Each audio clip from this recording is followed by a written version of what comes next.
தேவர்கள் தங்களை துன்புறுத்திய சூரபத்மனிடமிருந்து காப்பாற்றுமாறு பரமசிவனை பணிந்தனர்.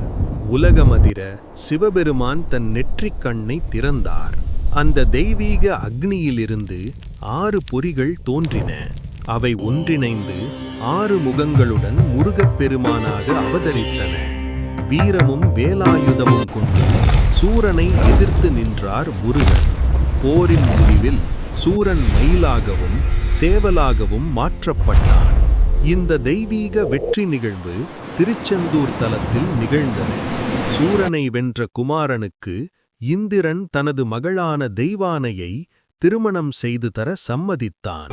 திருப்பரங்குன்றத்தில் தெய்வங்களும் தேவர்களும் மகரிஷிகளும் சூழ திருமண கோலம் கொண்டார் முருகன். நாரதர் முன்னிலையில் நடைபெற்ற அந்த திருக்கல்யாணம் இன்றும் அதே கோலத்தில் இங்கு எழுந்தருளி பக்தர்களுக்கு அருள் பாலிக்கிறார். அவர்தான் திருப்பரங்குன்றம் அருள்மிகு சுப்பிரமணிய சுவாமி.